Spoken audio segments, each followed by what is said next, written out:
ನಮಸ್ಕಾರ ಗೆಳೆಯರಿ, stock market Kannada ಚಾನಲ್ಗೆ ಸ್ವಾಗತ ಸುಸ್ವಾಗತ. ಗೆಳೆಯರಿ, ನೀವೆಲ್ಲರೂ ಈಗಾಗಲೇ ಇವತ್ತಿನ ನಮ್ಮ ಮಾರ್ಕೆಟ್ ಪರ್ಫಾರ್ಮೆನ್ಸನ್ನು ನೋಡಿದ್ದೀರಿ ಅಂದ್ಕೊಳ್ತೀನಿ. ನೋಡಿಲ್ಲ ಅಂದರೂ ಪರವಾಗಿಲ್ಲ, ಯಾಕಂದರೆ ಈ ವಿಡಿಯೋದಲ್ಲಿ ನಾವು ಅದನ್ನು ತಿಳ್ಕೊಳ್ತೀವಿ. ಇವತ್ತು ಮಾರ್ಕೆಟಲ್ಲಿ ಒಳ್ಳೆ ಪ್ರಮಾಣದ ಡೌನ್ಫಾಲ್ ಕಂಡು ಬಂತು. ಅದರ ಹಿಂದಿನ ಕಾರಣಗಳೇನು, ಯಾವೆಲ್ಲ ಕಾರಣಗಳಿಗೆ ಮಾರ್ಕೆಟ್ ಇವತ್ತು ಅಂಡರ್ ಪರ್ಫಾರ್ಮ್ ಮಾಡಿರ್ಬೋದು ಅನ್ನೋದನ್ನು ಈ ವಿಡಿಯೋದ ಮೂಲಕ ತಿಳ್ಕೊಳ್ಳೋಂಥ ಪ್ರಯತ್ನ ಮಾಡೋಣ. ಮೊದಲಿಗೆ ಇವತ್ತಿನ ಸೆನ್ಸೆಕ್ಸ್ ಪರ್ಫಾರ್ಮೆನ್ಸ್ ಅನ್ನು ನೋಡಿದ್ರೆ 790 ಪಾಯಿಂಟ್ಸ್ ಅಥವಾ 1.08% ಡೌನಲ್ಲಿ ಕ್ಲೋಸಿಂಗ್ ಅನ್ನು ಕೊಟ್ಟಿದೆ. ಓಪನಿಂಗ್ ಚೆನ್ನಾಗೇ ಇತ್ತು, ಯಾಕಂದರೆ ಪಾಸಿಟಿವ್ ಆಗಿ ಓಪನ್ ಆಯಿತು. ನೋಡ್ಬೋದು 73,095 ಕ್ಲೋಸಿಂಗ್, ಹಾಗೆ ಓಪನ್ ನೋಡ್ಬೋದು 73,162. ಓಪನಿಂಗ್ ಏನೋ ಚೆನ್ನಾಗಿತ್ತು, ಅದರ ನಂತರ ಕೂಡ ಕಂಟಿನ್ಯೂಸ್ ಡೌನ್ಫಾಲ್ ಕಂಡು ಬಂತು. ಕೊನೆಯಲ್ಲಿ ಇನ್ನೂ ಹೆಚ್ಚಿಗೆನೇ ಡೌನ್ ಆಯಿತು. ಇನ್ ಕೇಸ್ ಏನಾದರೂ ಮಾರ್ಕೆಟ್ ಓಪನ್ ಇದ್ದಿದ್ರೆ ಇನ್ನೂ ಸ್ವಲ್ಪ ಕೆಳಗಡೆನೇ ಹೋಗ್ತಾ ಇತ್ತೇನೋ, ಆ ರೀತಿ ಮಾರ್ಕೆಟ್ ಮೂವ್ಮೆಂಟ್ ಇತ್ತು ಕೊನೆಯಲ್ಲೂ ಕೂಡ. ಸೊ ಓವರಾಲ್ 790 ಪಾಯಿಂಟ್ಸ್ ಡೌನಲ್ಲಿ ಸೆನ್ಸೆಕ್ಸ್ ಕ್ಲೋಸಿಂಗ್ ಅನ್ನು ಕೊಡ್ತು. ಹಾಗೆ ನಿಫ್ಟಿಗೆ ಬಂದರೆ ನಿಫ್ಟಿಯಲ್ಲಿ 247 ಪಾಯಿಂಟ್ಸ್ ಅಥವಾ 1.11% ಡೌನ್ಫಾಲ್ ಕಂಡು ಬಂದಿದೆ. ಇಲ್ಲೂ ಕೂಡ ಸೇಮ್ ಗ್ಯಾಪ್ ಅಪ್ ಓಪನಿಂಗ್, ಅದರ ನಂತರ ಅದೇ ರೇಂಜಲ್ಲಿ ಟ್ರೇಡ್ ಆಗ್ತಾ ಇತ್ತು. ಬಟ್ 11 ಗಂಟೆ ಅಥವಾ 10:15 ಟೈಮಲ್ಲಿ ಡೌನ್ಫಾಲ್ ಕಂಡು ಬಂತು. ಸೊ ಅದರ ನಂತರ ಕಂಟಿನ್ಯೂಸ್ ಡೌನ್ಫಾಲೇ ಆಗ್ತಾ ಹೋಯ್ತು ಕೊನೆವರೆಗೂ ಕೂಡ. ಸೊ ಯೂಶಲಿ ಈ ರೀತಿ ಪರ್ಫಾರ್ಮೆನ್ಸ್ ಬಂದಾಗ ನಾವು ಗ್ಲೋಬಲ್ ಮಾರ್ಕೆಟ್ಗಳ ಕಡೆ ಒಂದ್ಸಲ ಗಮನ ಹರಿಸ್ತೀವಿ. ಸೊ ಆಸ್ ಯೂಶುವಲ್ ಡೌ ಜೋನ್ಸ್ ಪರ್ಫಾರ್ಮೆನ್ಸ್ ಅನ್ನು ನೋಡಿದ್ರೆ 164 ಪಾಯಿಂಟ್ಸ್ ಅಥವಾ 0.42% ಡೌನಲ್ಲಿ ಡೌ ಜೋನ್ಸ್ ಫ್ಯೂಚರ್ಸ್ ಟ್ರೇಡ್ ಆಗ್ತಿದೆ ನೋಡ್ಬೋದು. ಅಮೆರಿಕನ್ ಮಾರ್ಕೆಟಲ್ಲೂ ಕೂಡ ಸ್ವಲ್ಪ ನೆಗೆಟಿವ್ ಪರ್ಫಾರ್ಮೆನ್ಸ್ ಕಂಟಿನ್ಯೂ ಆಗಿದೆ.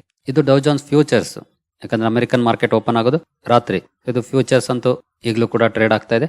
ಸೊ ನೋಡ್ಬೋದು 0.41% ಡೌನ್ ಇದೆ, ಸ್ವಲ್ಪ ನೆಗೆಟಿವ್ ರಿಯಾಕ್ಷನ್ ಇತ್ತು. ಅದರ ನಂತರ ನಾವು ಗ್ಲೋಬಲ್ ಮಾರ್ಕೆಟ್ಗಳ ಕಡೆ ಬಂದರೆ ಸೊ ಇಲ್ಲೂ ಕೂಡ ನೆಗೆಟಿವ್ ರಿಯಾಕ್ಷನ್ ಇದೆ. ಎಸ್ಪೆಷಲಿ ಯುರೋಪಿಯನ್ ಮಾರ್ಕೆಟ್ಗಳಲ್ಲಿ majority of the markets negative ಆಗಿ ಟ್ರೇಡ್ ಆಗ್ತವೆ. ಕೆಲವು ಈಗಲೂ ಕೂಡ ಪಾಸಿಟಿವ್ ಇದ್ದಾವೆ, ಬಟ್ ಮೇಜರ್ ಮಾರ್ಕೆಟ್ಗಳು ನೆಗೆಟಿವ್ ಆಗಿ ಕ್ಲೋಸ್ ಆಗಿದ್ದಾವೆ ಅಥವಾ ಟ್ರೇಡ್ ಆಗ್ತಿದ್ದಾವೆ. ಚೀನಾದ್ ನೋಡ್ಬೋದು, ಎಲ್ಲ ಕೂಡ ನೆಗೆಟಿವ್ ಅಲ್ಲಿದ್ದಾವೆ. Majority of the global markets ಇವತ್ತು ಸ್ವಲ್ಪ ಪ್ರೆಷರಲ್ಲೇ ಕಂಡು ಬಂದಿದೆ. ಡೌ ಜೋನ್ಸು ಇದು ನಿನ್ನೆಯ ಪರ್ಫಾರ್ಮೆನ್ಸು ಅಮೆರಿಕನ್ ಮಾರ್ಕೆಟು, ಹಾಗಾಗಿ ನಮಗೆ ಪಾಸಿಟಿವ್ ಕಂಡು ಬರ್ತಾ ಇದೆ, ಇವತ್ತಿನ ಪರ್ಫಾರ್ಮೆನ್ಸ್ ಅಲ್ಲ. ಆದರೆ ದೊಡ್ಡ ಮಟ್ಟದ ಡೌನ್ ಫಾಲ್ ಏನು ಕಾಣ್ತಾ ಇಲ್ಲ, ನಾರ್ಮಲ್ ಪರ್ಫಾರ್ಮೆನ್ಸ್ ಇದೆ ಗ್ಲೋಬಲ್ ಮಾರ್ಕೆಟ್ ಅಲ್ಲಿ. ಅಂದ್ರೆ ಇದೇನು ದೊಡ್ಡ ಮಟ್ಟದ ಕಾಂಟ್ರಿಬ್ಯೂಷನ್ ಅನ್ನ ನಮ್ಮ ಮಾರ್ಕೆಟ್ ನ ಡೌನ್ ಫಾಲ್ ಮೇಲೆ ಮಾಡಿಲ್ಲ. ಅದನ್ನ ನಾವು ಕ್ಲಿಯರ್ ಆಗಿ ನೋಡಬಹುದು, ಯಾಕಂದ್ರೆ ಫ್ಲಾಟಿಶ್ ಪರ್ಫಾರ್ಮೆನ್ಸ್ ಅನ್ನು ಕೊಡ್ತಿದ್ದಾವೆ ರೆಡ್ ಅಲ್ಲಿರುವಂತ ಮಾರ್ಕೆಟ್ಗಳೆಲ್ಲ ಕೂಡ. ಅದರ ನಂತರ ನಾವು ನಮ್ಮ ಇಂಡೈಸಸ್ ಗಳ ಕಡೆ ಬಂದ್ರೆ ಬ್ರಾಡ್ ಮಾರ್ಕೆಟ್ ಇಂಡೈಸಸ್ ಅಲ್ಲಿ ನೋಡಬಹುದು. ನಿಫ್ಟಿ 50ಯಲ್ಲಿ 1%, ನಿಫ್ಟಿ ನೆಕ್ಸ್ಟ್ 50ಯಲ್ಲಿ ಮೋರ್ ದನ್ 1%, ನಿಫ್ಟಿ 100 ಕೂಡ ಮೋರ್ ದನ್ 1% ಇದೆ, 200, 500.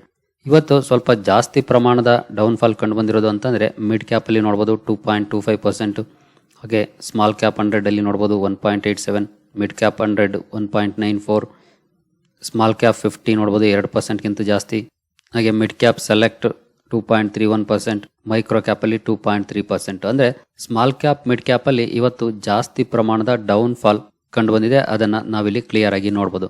ಇದಕ್ಕೆ ಒಂದು ಸಪರೇಟ್ ಕಾರಣ ಇದೆ, ಅದನ್ನು ನಾನು ನೆಕ್ಸ್ಟ್ ವಿಡಿಯೋದಲ್ಲಿ ತಿಳಿಸ್ಕೊಡ್ತೀನಿ, ಯಾಕೆ ಸ್ಮಾಲ್ ಕ್ಯಾಪ್ ಮಿಡ್ ಕ್ಯಾಪ್ ಸ್ಟಾಕ್ಗಳು ಡೌನ್ ಆಗಿದ್ದಾವೆ ಅಂತ. ಈಗ ಸದ್ಯಕ್ಕೆ ಓವರ್ ಆಲ್ ಮಾರ್ಕೆಟ್ನ ಡೌನ್ ಫಾಲ್ ಬಗ್ಗೆ ತಿಳ್ಕೊಳ್ಳೋಣ. ಹಾಗೆ ನಾವು ಸೆಕ್ಟೋರಲ್ ಇಂಡೈಸಸ್ಗಳ ಕಡೆ ಬಂದರೆ ನಿಫ್ಟಿ ಬ್ಯಾಂಕಲ್ಲಿ ಮೋರ್ ದನ್ 1% ಡೌನ್ ಇದೆ, ಆಟೋ 2% ಡೌನ್ ಆಗಿದೆ, ಫೈನಾನ್ಷಿಯಲ್ ಸರ್ವಿಸಸ್ 1% ಡೌನ್ ಇದೆ, FMCG 0.89%, IT ಕೂಡ ಡೌನ್ ಇದೆ, media down, metal, pharma, PSU ನಲ್ಲಂತೂ 2.3% down fall ಕಂಡು ಬಂದಿದೆ. ಪ್ರೈವೇಟ್ ಬ್ಯಾಂಕ್ಗಳಲ್ಲಿ 1.5%, ರಿಯಾಲ್ಟಿನಲ್ಲಿ ಮೋರ್ ದನ್ 2%, ಹಾಗೆ ಆಯಿಲ್ ಅಂಡ್ ಗ್ಯಾಸ್ ಅಲ್ಲಿ more than 2%. Over all heavy wait sector ಅಲ್ಲಿ ಎಲ್ಲ ಕಡೆ ಕೂಡ ಡೌನ್ ಫಾಲ್ ಕಂಡು ಬಂದಿದೆ. ಅದರ ಕ್ಲಿಯರ್ ಇಂಪ್ಯಾಕ್ಟ್ ನಮ್ಮ ಓವರ್ ಆಲ್ ಮಾರ್ಕೆಟ್ ಮೇಲೆ ಆಗಿದೆ ಅಂತ ಹೇಳ್ಬೋದು. ಹಾಗಾದ್ರೆ ಬೇರೆ ಯಾವೆಲ್ಲ ಕಾರಣಗಳಿದ್ದು ಇವತ್ತಿನ ಮಾರ್ಕೆಟ್ ಅಂಡರ್ ಪರ್ಫಾರ್ಮೆನ್ಸ್ಗೆ, ಅದನ್ನ ತಿಳ್ಕೊಳ್ಳೋಣ. ಯಾಕಂದ್ರೆ ಗ್ಲೋಬಲ್ ಮಾರ್ಕೆಟ್ ಅಲ್ಲಿ ಅಮೆರಿಕನ್ ಮಾರ್ಕೆಟ್ನ ಫ್ಯೂಚರ್ಸ್ ಸ್ವಲ್ಪ ರೆಡ್ ಅಲ್ಲಿ ಟ್ರೇಡ್ ಆಗ್ತಿದೆ ಅಥವಾ ಡೌನ್ ಅಲ್ಲಿ ಟ್ರೇಡ್ ಆಗ್ತಿದೆ, ಅದೊಂದು ಸ್ವಲ್ಪ ಮಟ್ಟಿಗೆ ಇಂಪ್ಯಾಕ್ಟ್ ಅನ್ನ ಮಾಡಿದೆ. ಬಟ್ ಯುರೋಪಿಯನ್ ಮಾರ್ಕೆಟ್ಸ್ ಏನು ಆಲ್ಮೋಸ್ಟ್ ಫ್ಲಾಟಿಶ್ ಟ್ರೇಡ್ ಆಗ್ತಿದ್ದಾವೆ, ಅಷ್ಟು ದೊಡ್ಡ ಕಾಂಟ್ರಿಬ್ಯೂಷನ್ ಏನು ಮಾಡಿಲ್ಲ ನಮ್ಮ ಮಾರ್ಕೆಟ್ನ ಡೌನ್ ಫಾಲ್ನ ಹಿಂದೆ. ಹಾಗಾದ್ರೆ ಯಾಕೆ ಅಂಡರ್ ಪರ್ಫಾರ್ಮೆನ್ಸ್ ಬಂತು, ಅಥವಾ ಬಂತು ಇದೇ ಕಾರಣಕ್ಕೆ ಬಂತು ಅಂತ ಖಂಡಿತ ಹೇಳಿಕ್ಕಾಗೋದಿಲ್ಲ. ಬಟ್ ಡೈರೆಕ್ಟ್ಲಿ ಆರ್ ಇಂಡೈರೆಕ್ಟ್ಲಿ ಕೆಲವೊಂದು ವಿಷಯಗಳು ಇಂಪ್ಯಾಕ್ಟ್ ಅನ್ನ ಮಾಡಿರ್ಬೋದು. ಅದರಲ್ಲಿ ಮೊದಲನೇದಾಗಿ ಅಮೆರಿಕದಿಂದ ಬರಬೇಕಾಗಿರುವಂತ ಒಂದು ಡೇಟಾ. ನಾನು ಭಾನುವಾರದ ವಿಡಿಯೋದಲ್ಲಿ ಈಗಾಗಲೇ ತಿಳಿಸ್ಕೊಟ್ಟಿದ್ದೆ, 28ನೇ ತಾರೀಕು ಅಮೆರಿಕದ GDP ಡೇಟಾ ಬರುತ್ತೆ, ಅದ್ರ ಕಡೆ ನಿಮ್ಮ ಗಮನ ಇರಲಿ ಅಂತ. ಆದ್ರೆ ಇಲ್ಲಿವರೆಗೂ ಏನ್ ಡೇಟಾ ಬಂದಿಲ್ಲ. ಸ್ಟಿಲ್ ಇದ್ರ ಮೇಲೆ ತುಂಬಾ ಜನ ಕಣ್ಣಗ್ಲಿಸ್ಕೊಂಡು ಕೂತಿದ್ದಾರೆ. ಆ ಕಾರಣಕ್ಕೆ ಸ್ವಲ್ಪ ಪಾನಿಕ್ ಸಿಚುಯೇಷನ್ ಮಾರ್ಕೆಟ್ ಅಲ್ಲಿ ಕಂಡು ಬಂದಿದೆ. ಯಾಕೆಂತಂದ್ರೆ ನಮ್ಮ ಮಾರ್ಕೆಟ್ ತುಂಬಾ ಚೆನ್ನಾಗಿ ಪರ್ಫಾರ್ಮ್ ಮಾಡ್ತಾ ಇತ್ತು.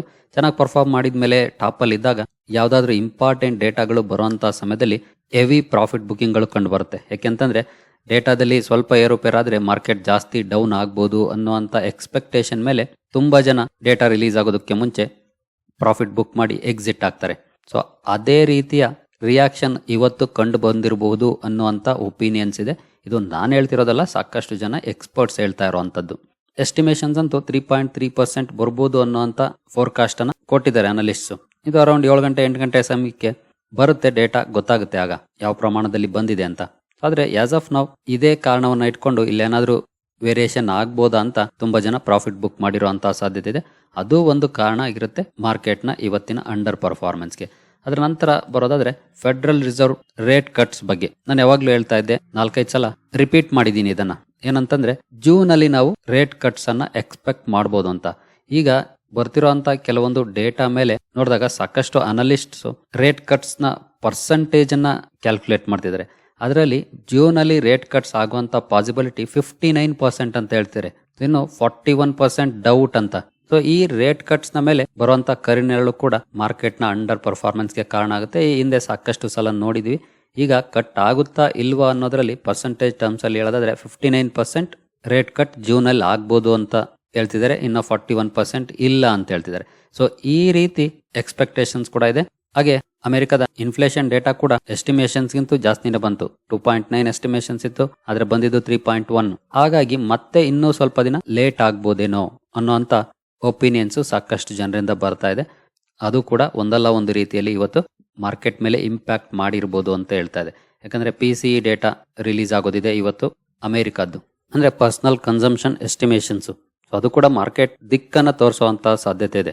ಸೊ ನೆಕ್ಸ್ಟ್ ನಾವು ಬರೋದಾದ್ರೆ ಇನ್ನೊಂದು ಪಾಯಿಂಟ್, ಅದು ಎಕ್ಸ್ಪೈರಿ. ನಿಮ್ಗೆಲ್ರಿಗೂ ಗೊತ್ತಿದೆ, ನಾಳೆ ಈ ತಿಂಗಳ ಕೊನೆಯ ಗುರುವಾರ ಮಂತ್ಲಿ ಎಕ್ಸ್ಪೈರಿ ಡೇಟ್. ಇದು ಕೂಡ ಮಾರ್ಕೆಟ್ ಮೇಲೆ ಇಂಪ್ಯಾಕ್ಟ್ ಅನ್ನ ಮಾಡಿರ್ಬೋದು ಅನ್ನೋಂತ ಒಪಿನಿಯನ್ಸ್ ಇದೆ. ಅದಕ್ಕೆ ಕಾರಣ OI ಬಿಲ್ಡಪ್ಸ್. ನೀವು ಆಪ್ಷನ್ ಚೈನ್ಗೆ ಬಂದ್ರೆ ಇಲ್ಲಿ ನೋಡ್ಬೋದು 22,000ಕ್ಕೆ ಎಷ್ಟು ಸ್ಟ್ರೈಕ್ಸ್ ಇದೆ ಅಂತ. OI ಸ್ಟ್ರೈಕ್ಸ್ ಹಾಗೂ ವಾಲ್ಯೂಮ್ಸ್ ಅನ್ನ ನೋಡ್ಬೋದು. ಎಲ್ಲಾನು ಕೂಡ ನಾಳೆ ಎಕ್ಸ್ಪೈರಿ ಇದೆ. ಈ ಕಡೆನೂ ಕೂಡ ಚೆನ್ನಾಗೇ ಇದೆ, 1,31,000, ಇಲ್ಲಿ 2,17,000. ಸೊ ಅದ ನಂತರ ನಾವು ಏನಾದ್ರೂ ಸ್ಟ್ರಾಂಗ್ ಸಪೋರ್ಟ್ ಎಲ್ಲಿ ಇರ್ಬೋದು ಅಂತ ನೋಡೋದಾದ್ರೆ 21,800ಕ್ಕೂ ಕೂಡ ಚೆನ್ನಾಗಿ ಸಪೋರ್ಟ್ ಇದೆ. ಅದರ ನಂತರ 21,500ಕ್ಕೂ ಕೂಡ ಚೆನ್ನಾಗಿದೆ. ಇದು ಹತ್ರದ ಸಪೋರ್ಟ್ ಝೋನ್. ದೂರದ ಸಪೋರ್ಟ್ ಝೋನ್ಗೆ ಹೋದ್ರೆ 21,500 ಇದೆ ಸದ್ಯದ ಮಟ್ಟಿಗೆ. ತದನಂತರ ಸ್ಟ್ರಾಂಗ್ ರೆಸಿಸ್ಟೆನ್ಸ್ ಯಾವ್ದಿರ್ಬೋದು ಅಂತ ನಾವು ಈ ಕಡೆಯಿಂದ ನೋಡ್ಕೊಂಡು ಬಂದ್ರೆ 22,100 ಚೆನ್ನಾಗಿ ಬಿಲ್ಡಪ್ ಇದೆ. OI ಅಲ್ಲಿ ನೋಡ್ಬೋದು 2,42,000. ಹಾಗೆ 22,200ಕ್ಕೂ ಕೂಡ ನೋಡ್ಬೋದು 3.5 ಲಕ್ಷ ಹತ್ರ ಇದೆ. ನೆಕ್ಸ್ಟ್ ಮುಂದಕ್ಕೆ ಎವರಿ 100 ಚೆನ್ನಾಗಿ OI ಬಿಲ್ಡಪ್ ಇದೆ. ಸೊ ಒಂದು ಸೈಕಾಲಜಿಕಲ್ ಲೆವೆಲ್ ಅನ್ನ ಇವತ್ತು ಬ್ರೇಕ್ ಮಾಡಿ ನಮ್ಮ ನಿಫ್ಟಿ ಕೆಳಗಡೆ ಹೋಗಿದೆ. ಸೊ ನಾಳೆ ಅಂತೂ ತುಂಬಾನೇ ಕುತೂಹಲ ಖಂಡಿತ ಇದೆ. ಸೊ ಇದು ಕೂಡ F&O ಎಕ್ಸ್ಪೈರಿ ಕೂಡ ಇವತ್ತು ಮಾರ್ಕೆಟ್ ಮೇಲೆ ಇಂಪ್ಯಾಕ್ಟ್ ಅನ್ನ ಮಾಡಿರಬಹುದು ಅಂತ ಹೇಳ್ತಿದ್ದಾರೆ. ಸೊ ಈ 3 ಮೇಜರ್ ರೀಸನ್ಗಳು ಅಂತ ಹೇಳ್ಬೋದು ಇವತ್ತಿನ ಮಾರ್ಕೆಟ್ ನ ಅಂಡರ್ ಪರ್ಫಾರ್ಮೆನ್ಸ್ಗೆ. ಹಾಗೆ ನಾನು ಮೊನ್ನೆ ತಾನೇ ರಿಪೀಟ್ ಮಾಡಿದ್ದೆ, ಏನು ಅಂತಂದ್ರೆ ಟಿಲ್ 31 ಮಾರ್ಚ್ ವರೆಗೂ ಮಾರ್ಕೆಟ್ ವೋಲಟೈಲ್ ಪರ್ಫಾರ್ಮೆನ್ಸ್ಗೆ ಸಾಕ್ಷಿ ಆಗ್ಬೋದು. ಹಾಗಾಗಿ ಸ್ವಲ್ಪ ಕಾಶಿಯಸ್ ಆಗಿ ನೀವು ಇರಬೇಕಾಗುತ್ತೆ ಈ ತಿಂಗಳು ಅಂತನ. ಯಾಕಂದ್ರೆ ಇಂಪಾರ್ಟೆಂಟ್ ಡೇಟಾಗಳು ರಿಲೀಸ್ ಆಗ್ತಾ ಇದೆ, ಜೊತೆಗೆ ಎಲೆಕ್ಷನ್ ಸೀಸನ್ ಹೀಟ್ ಪಡ್ಕೊಳ್ತಾ ಇದೆ, ಜೊತೆಗೆ ಸಾಕಷ್ಟು ಕಾರಣಗಳಿದಾವೆ. ಜೊತೆಗೆ ತುಂಬಾ ಸ್ಟಾಕ್ಗಳು ಪೀಕ್ ಅಲ್ಲಿ ಇದಾವೆ. ಪೀಕ್ ಅಲ್ಲಿ ಇದ್ದಾಗ ಯೂಶುವಲಿ ಪ್ರಾಫಿಟ್ ಬುಕ್ಕಿಂಗ್ ಗಳು ಕಂಡು ಬರುತ್ತೆ. ಸೊ ಈ ಎಲ್ಲ ಕಾರಣಗಳನ್ನ ನಾವು ಜೋಡಿಸಿ ನೋಡಿದಾಗ ಕರೆಕ್ಷನ್ ಬರಲೇಬೇಕಿತ್ತು. ಹಾಗಂತ ಇಷ್ಟೇ ಅಂತಾನು ಏನಲ್ಲ, ಇನ್ನೂ ಬರ್ಬೋದು, ರಿಕವರಿನೂ ಬರ್ಬೋದು. ಸೊ ಎಲ್ಲ ರೀತಿಯ ಚಾನ್ಸಸ್ ಇರುತ್ತೆ.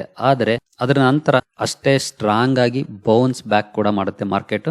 ಅದರಲ್ಲಿ ಖಂಡಿತ ಇನ್ನೂ ಒಳ್ಳೆ ರಿಟರ್ನ್ಸ್ ಅಥವಾ ಬೆಟರ್ ರಿಟರ್ನ್ಸ್ ನಾವು ಗಳಿಸಬಹುದು. ಸೊ ನಾವು ಮಾಡಬೇಕಾಗಿರೋದಿಷ್ಟೇ, ಒಳ್ಳೆ ಸ್ಟಾಕ್ಗಳು, ಫಂಡಮೆಂಟಲಿ ಸ್ಟ್ರಾಂಗ್ ಇರುವಂತಹ ಸ್ಟಾಕ್ಗಳು 10% 20% ಅವುಗಳ ಹೈ ಇಂದ ಡೌನ್ ಅಲ್ಲಿ ಇದ್ರೆ ಸ್ವಲ್ಪ ಸ್ವಲ್ಪ ಇನ್ವೆಸ್ಟ್ಮೆಂಟ್ ಅನ್ನ ಮಾಡ್ಕೊಂಡು ಹೋಗ್ಬೋದು. ಅಥವಾ ಇಲ್ಲ ಸ್ವಲ್ಪ ಮಾರ್ಕೆಟ್ ಕೆಳಗಡೆ ಬರಲಿ ಅನ್ನೋರು ವೆಯ್ಟ್ ಕೂಡ ಮಾಡಬಹುದು. ಜೊತೆಗೆ ನಿಮ್ಗೆಲ್ರಿಗೂ ಗೊತ್ತಿರೋ ಹಾಗೆ FIS ಕಂಟಿನ್ಯೂಸ್ ನೆಟ್ ಸೆಲ್ಲಿಂಗ್ ಅನ್ನ ಮಾಡ್ತಿದ್ದಾರೆ. ಈಗಾಗಲೇ 17,000 ಕೋಟಿ ಪ್ಲಸ್ ನೆಟ್ ಸೆಲ್ಲಿಂಗ್ ಅನ್ನ ಮಾಡಿದ್ದಾರೆ ಇದೇ ತಿಂಗಳಲ್ಲಿ. ಹಾಗಾಗಿ ಅವರು ಕೂಡ ಕಾಶಿಯಸ್ ಆಗೇ ಇದ್ದಾರೆ. ಸೊ ನಾವು ಕೂಡ ಕಾಶಿಯಸ್ ಆಗಿರ್ಬೇಕು. ಜೊತೆಗೆ ಒಳ್ಳೆ ಸ್ಟಾಕ್ಗಳು ಒಳ್ಳೆ ಡಿಸ್ಕೌಂಟ್ ಅಲ್ಲಿ ಅವೈಲಬಲ್ ಇದಾವೆ ಅಂತ ಅಂದ್ರೆ ಅಕ್ಯುಮುಲೇಟ್ ಮಾಡೋಕ್ಕೂ ಕೂಡ ಪ್ರಯತ್ನ ಪಡ್ಬೋದು. ಬಟ್ ರಿಸ್ಕ್ ರಿವಾರ್ಡ್ ರೇಷಿಯೋನ ಅರ್ಥ ಮಾಡಿಕೊಂಡು ನಾವೇನು ನಮ್ಮ ಸ್ಟ್ರಾಟಜಿ ಇದೆ ಇರೋದ್ರಲ್ಲಿ 25%, ಸೊ ಆ ರೀತಿ ಸ್ಟ್ರಾಟಜಿಯನ್ನ ಬಳಸ್ಕೊಳ್ಳೋದು. ಇನ್ ಕೇಸ್ ನಮ್ಮ ಹತ್ರ ದುಡ್ಡಿಲ್ವಾ, ಜಸ್ಟ್ ವೆಯ್ಟ್ ಅಂಡ್ ವಾಚ್ ಅಷ್ಟೇ. ತಾಳ್ಮೆ ಇದ್ರೆ ಖಂಡಿತ ಮಾರ್ಕೆಟ್ ಒಳ್ಳೆ ರಿಟರ್ನ್ಸ್ ಅನ್ನ ಕೊಡುತ್ತೆ. ತಾಳ್ಮೆ ಕಳ್ಕೊಂಡ್ರಿ ಲಾಸ್ ಗ್ಯಾರಂಟಿ. ಯಾಕಂದ್ರೆ ಇವತ್ತು ಇರುವಂತ ಸ್ಟಾಕ್ ಅಂದ್ರೆ ನೆಗೆಟಿವ್ ಅಲ್ಲಿ ಇರುವಂತಹ ಸ್ಟಾಕ್ ಮುಂದಿನ ದಿನಗಳಲ್ಲಿ ಅದೇ ಪಾಸಿಟಿವ್ ಆಗುತ್ತೆ. ಫಾರ್ ಎಕ್ಸಾಂಪಲ್ ನಾವು ಸೆನ್ಸೆಕ್ಸ್ ಅನ್ನೇ ಒಂದು ಸ್ಟಾಕ್ ಅಂತ ಇಟ್ಕೊಳ್ಳೋಣ. 72,300 ರೂಪಾಯಿ ಟ್ರೇಡ್ ಆಗ್ತಿರೋಂಥ ಒಂದು ಸ್ಟಾಕ್ ಅಂದ್ಕೊಂಡ್ರೆ ಈ ಸ್ಟಾಕ್ ಇನ್ನ ಮೇಲ್ಗಡೆ ಹೋಗೋದೇ ಇಲ್ವಾ, ಕೆಳಗಡೆನೆ ಹೋಗುತ್ತಾ? ಇಲ್ವಲ್ಲ, ಮೇಲೆ ಹೋದೇ ಹೋಗುತ್ತೆ ಇವತ್ತೆಲ್ಲ ನಾಳೆ. ಆದ್ರೆ ಕಂಪನಿಯ ಬಿಸ್ನೆಸ್ ಚೆನ್ನಾಗಿರ್ಬೇಕು. ನಾವು ನೋಡ್ಬೇಕಾಗಿರೋದು ಕಂಪನಿಯ ಬಿಸ್ನೆಸ್ ಅನ್ನ. ಸೊ ಬಿಸ್ನೆಸ್ ಚೆನ್ನಾಗಿದೆಯಾ, ಮಾರ್ಕೆಟಲ್ಲಿ ಕರೆಕ್ಷನ್ ನಾರ್ಮಲ್, ಕಂಪನಿಯಲ್ಲಿ ಏನು ಇಶ್ಯೂ ಇಲ್ಲ ಅಂದ್ರೆ ಖಂಡಿತ ನಾವು ಅದಕ್ಕೆ ಹೆಚ್ಚಿನ ತಲೆ ಕೆಡಿಸ್ಕೊಳ್ಳೋಂಥ ಅವಶ್ಯಕತೆ ಇಲ್ಲ. ಕರೆಕ್ಷನ್ ನಾರ್ಮಲ್ ಆಗಿರುತ್ತೆ, ಇವತ್ತೆಲ್ಲ ನಾಳೆ ರಿಕವರಿ ಮಾಡುತ್ತೆ. ಅದರ ನಂತರ ನಮಗೆ ಒಳ್ಳೆ ರಿಟರ್ನ್ಸ್ ಜನರೇಟ್ ಆದೇ ಆಗುತ್ತೆ. ನೀವು ಯಾವುದೇ ಸ್ಟಾಕಲ್ಲಿ ಎಷ್ಟೇ ಲಾಸಲ್ಲಿ, ಬಟ್ ಆ ಕಂಪನಿ ಫಂಡಮೆಂಟಲಿ ಸ್ಟ್ರಾಂಗ್ ಇದೆ ಅಂತಂದರೆ ಆರಾಮಾಗಿ ಹೋಲ್ಡ್ ಮಾಡಿ, ಇವತ್ತೆಲ್ಲ ನಾಳೆ ಕಮ್ ಬ್ಯಾಕ್ ಮಾಡುತ್ತೆ, ಆಗ ರಿಟರ್ನ್ಸ್ ಜನರೇಟ್ ಆದೇ ಆಗುತ್ತೆ ಆಟೋಮೆಟಿಕ್ ಆಗಿ. ಇವತ್ತಿನ ಮೇನ್ ಕರೆಕ್ಷನ್ಗೆ 3 ಕಾರಣಗಳನ್ನು ನಾನು ನಿಮಗೆ ತಿಳಿಸಿದ್ದೀನಿ. ಇವುಗಳೇ ಇರ್ಬೋದು, ಜೊತೆಗೆ ಇನ್ನೂ ಹಲವಾರು ಸಣ್ಣ ಪುಟ್ಟ ಕಾರಣಗಳು ಕೂಡ ಇರ್ಬೋದು. ಅವು ಕೂಡ ಡೈರೆಕ್ಟ್ಲಿ ಆರ್ ಇಂಡೈರೆಕ್ಟ್ಲಿ ಇಂಪ್ಯಾಕ್ಟನ್ನು ಮಾಡಿರ್ಬೋದು. ಬಟ್ ಇವುಗಳನ್ನು ಮೇಜರ್ ರೀಸನ್ಸ್ ಅಂತಿದ್ದಾರೆ. ಸೊ ನೋಡೋಣ ನಾಳೆ ಯಾವ ರೀತಿ ರಿಯಾಕ್ಟ್ ಮಾಡುತ್ತೆ ಮಾರ್ಕೆಟ್ ಅಂತ. ಜೊತೆಗೆ ನಾಳೆನೂ ಕೂಡ ವೋಲಟೈಲ್ ಪರ್ಫಾರ್ಮೆನ್ಸ್ ಇರುವಂಥ ಸಾಧ್ಯತೆ ಇರುತ್ತೆ. ನಿಮ್ಗೆಲ್ರಿಗೂ ಗೊತ್ತಿರೋ ಹಾಗೆ ಯೂಶಲಿ ಮಂತ್ಲಿ ಎಕ್ಸ್ಪೈರಿ ಡೇ ದಿನ ಸ್ವಲ್ಪ ವೋಲಟೈಲ್ ಮಾರ್ಕೆಟ್ ಇದ್ದೇ ಇರುತ್ತೆ. ಸೊ ನೋಡೋಣ ನಾಳೆ ಯಾವ ರೀತಿ ಇರುತ್ತೆ ಅಂತ. ಸೊ ಯಾರು ಏನು ಈ ಕರೆಕ್ಷನ್ ನೋಡಿ ಖಂಡಿತ ಭಯ ಪಡುವಂಥ ಅವಶ್ಯಕತೆ ಇಲ್ಲ. ನಮಗೇನು ಇವೆಲ್ಲನೂ ನಾರ್ಮಲ್ಲೇ. ಬಟ್ ಹೊಸೊಬ್ಬರಿಗೆ ಸ್ವಲ್ಪ ಭಯ ಆಗ್ಬೋದು, ಬಟ್ ಭಯ ಪಡುವಂಥ ಅವಶ್ಯಕತೆ ಖಂಡಿತ ಇಲ್ಲ. ಯಾಕಂದರೆ ಮಾರ್ಕೆಟ್ ಜರ್ನಿಯಲ್ಲಿ ಹೇಗೆ ದಾರಿಯಲ್ಲಿ ಹಳ್ಳ ದಿಣ್ಣೆಗಳಿರುತ್ತೋ ಅದೇ ರೀತಿ ಅಪ್ಸ್ ಆ್ಯಂಡ್ ಡೌನ್ಸ್ ಮಾರ್ಕೆಟಲ್ಲಿ ಕಾಮನ್ ಆಗಿರುತ್ತೆ.